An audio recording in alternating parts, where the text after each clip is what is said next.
আসসালামু আলাইকুম দর্শক। জেনেভা বিমানবন্দরে আইন, বিচার ও প্রবাসী কল্যাণ মন্ত্রণালয়ের দায়িত্বপ্রাপ্ত উপদেষ্টা ডক্টর আসিফ নজরুলকে হেনস্থার ঘটনাটি পূর্বপরিকল্পিত বলে মনে করছে সরকার। এর সঙ্গে আওয়ামী আমলে জেনেভা মিশনে নিয়োগপ্রাপ্ত একজন কর্মকর্তা এবং এক লোকাল স্টাফের যোগসূত্র থাকতে পারে বলে রিপোর্ট পেয়েছে ঢাকা। সেই রিপোর্টের আলোকে লেবার কাউন্সিলর মোহাম্মদ কামরুল ইসলামকে স্ট্যান্ডে রিলিজ করা হয়েছে। দ্রুততম সময়ের মধ্যেই তাকে ফিরতে বলা হয়েছে।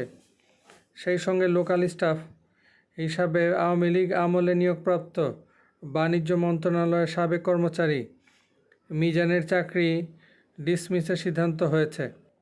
হেনস্থার ঘটনার 3 মাস্টারমাইন্ড সহ প্রায় সবাইকেই শনাক্ত করে তাদের বিরুদ্ধে আইনানুগ ব্যবস্থা গ্রহণের প্রক্রিয়া শুরু হয়েছে বলে নিশ্চিত করেছে পররাষ্ট্র মন্ত্রণালয়। মন্ত্রণালয়ের প্রশাসন সূত্র জানিয়েছে, ওই ঘটনার পর বিদেশস্থ বাংলাদেশের সব মিশনে জরুরি পরিপত্র পাঠানো হয়েছে। সেই পরিপত্রে মোটা দাগে 2টি বিষয় উল্লেখ করা হয়। 1. সরকারের গুরুত্বপূর্ণ ব্যক্তিবর্গের বিদেশ সফরকালে যথাযথ প্রোটোকল ও নিরাপত্তা নিশ্চিত করা। 2.